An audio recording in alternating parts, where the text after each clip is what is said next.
Hello and welcome to my channel. My name is Nana and I am talking about books usually. Today I am starting a new reading vlog, but I'm not gonna vlog as usual because we have construction work done to our house. Because my daughter has cerebral palsy and we need to make some changes, and it's inside, it's outside, and I have workers all around me during the day, and it's just simply too embarrassing to film. Yeah, I'm not gonna do that. And there's also a lot of noise there, so yeah, it's not happening. So I'm just gonna make an intro and an outro. I think that's what I'm gonna do. And then hopefully when it's all done, I can make another vlog. But I think there's still a month left. But anyways, my goal with this video is to read books from my very long TBR list on my audiobook ebook app, and I counted them and there was 478 books there. So I want to get that number down a little bit. So that is my goal for this video. I had this idea that I would write all the titles down and put them in a big jar, and that would be so funny, but I don't have time for that. So I'm just gonna do is it called like a number generator? And then I'm just gonna count down from the audiobook app. So that could also take some time, but anyways, that is what we are trying to do. So let's get started. I have so many books and I cannot remember half of them. So number generator, 1, 2. Okay, so we have number 252. Okay, I'm just gonna write them down. 252. Let's try again. 206 and 342 and 38 and 235. Okay, and I think I am just gonna pick 5 books and I'm just gonna count to see what we have. So 38 is the first number. Okay, so number 38 is called The God of the Woods by Liz Moore. I believe it is a thriller. What it is about, I have no idea. The God of the Woods, Liz Moore. Okay, and the next one must be 206. Okay. So I do not have the original title for number 206. I have it in Danish, so I have to check that out. It's called When We Were Birds by Ayanna, Lloyd, Banwo. All right. What is that book about? I have no idea.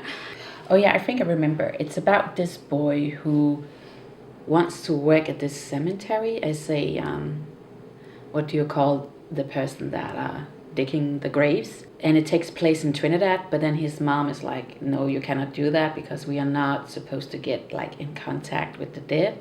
I think it's like a cultural thing, and then stuff is happening. I believe he's meeting another girl there, and maybe it is a love story. I'm not exactly sure. It sounds interesting. So okay, good pick. Next one is 235. Okay, it's called I Am Still Alive by Kate Alice Marshall. I think Kate Alice Marshall is writing like horror YA stories. It could be alright. Yeah, I think it could be great. I have heard great things about Kate Alice Marshall, but I have not heard anyone reading this book, and I think that was the only book by Kate. Is it Katie or Kate? Kate Alice Marshall that my audiobook app had, so that's why it's on the list. But yeah, hopefully it is good. Okay, so the next number is 252. Okay, so that book is called, oh, that's actually great.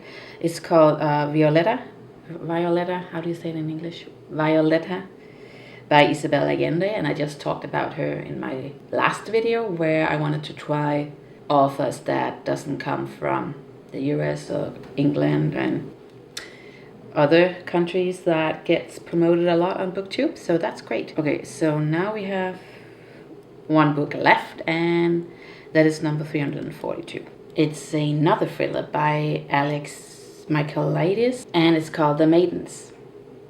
And that is another thriller. I read The Silent Patient by him, and that one was really, really good. I haven't read that many thrillers, but I really enjoyed myself when I was reading that book. So hopefully this one is going to be great as well. But I think I have heard some people say, or maybe a lot of people say, that The Silent Patient is definitely the best book that he wrote, but I'm gonna give it a try. Okay, so that was 5 books, and no series on this. Then I will update you when I have read these books or listened to these books as audiobooks. That is the plan. So I will see you then. So I finished 4 of the books, and I am skipping the last one. I cannot remember what it is called right now. Anyways, it's the end of this vlog, and I have read 4 books, so that's fine. Let's start with Violetta. That was the first one by Isabel Allende. And that was actually quite perfect because I do want to read more authors from other countries, translated books. Usually I read a lot of books from the US and Britain and, you know, English-speaking countries. So that was quite perfect that I landed on that book. And yeah, she is from Chile. And Violetta is really a book about Chile's history, actually, so that was quite nice. I think there are a lot of things there that we do not learn about at all. But anyway, Violetta is born in the 1920s, right in the middle of the Spanish flu, and then she dies during the corona pandemic, so you are following her life, and a lot of things are happening. And she's writing her biography to someone. I'm not going to spoil, but anyways, she's writing her story down to tell to that special person. And I think overall I'm going to give this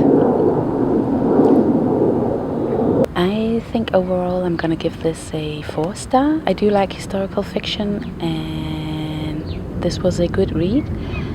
It is a bit heavy from time to time, so maybe do check out the trigger warnings. I do like that there's a feministic tone to it.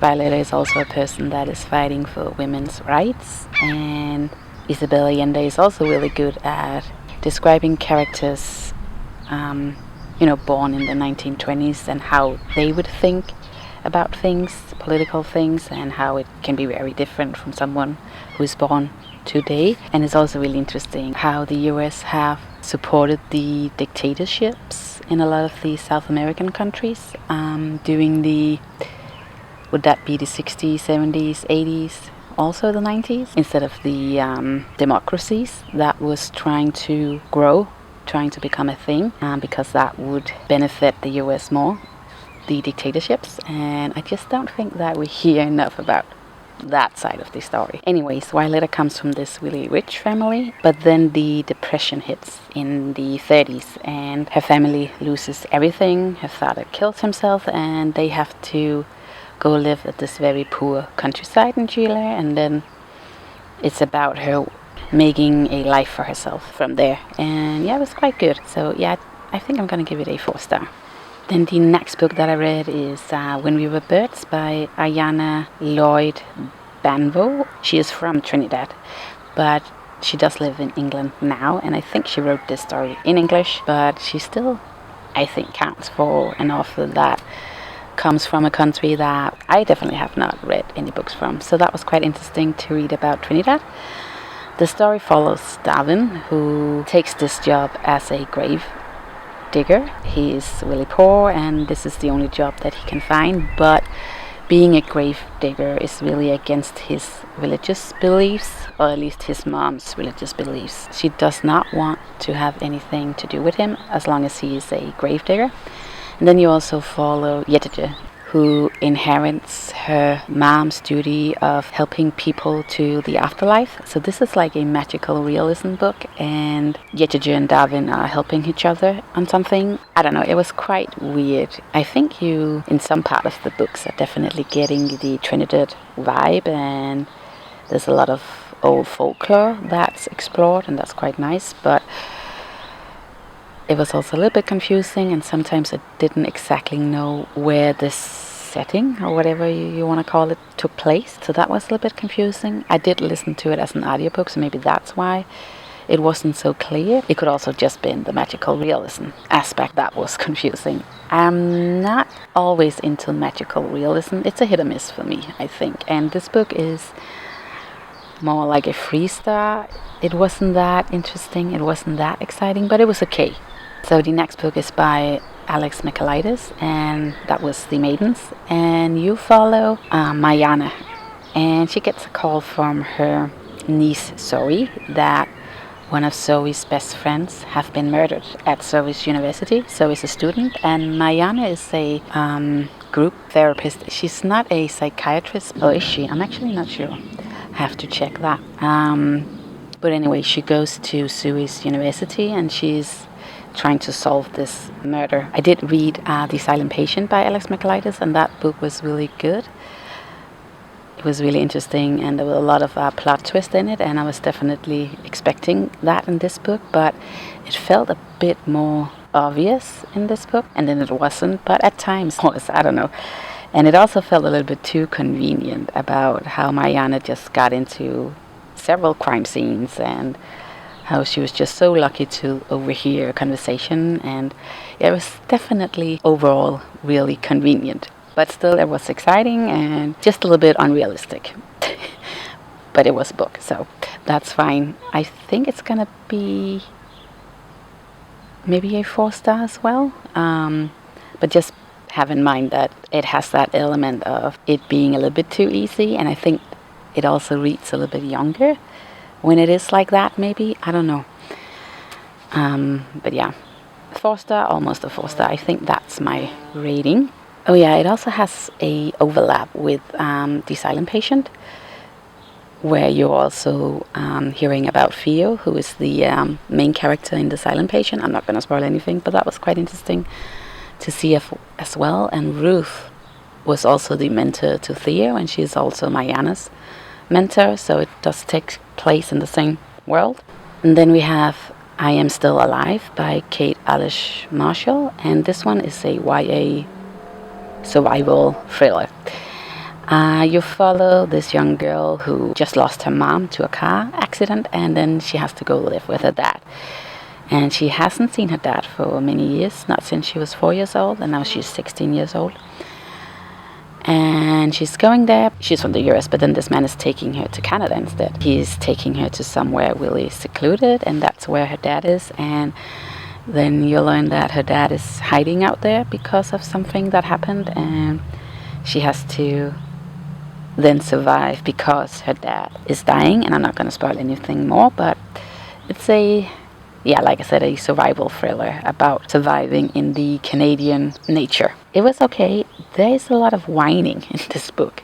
I don't know, maybe it was just the audiobook narrator that was a little bit annoying to listen to.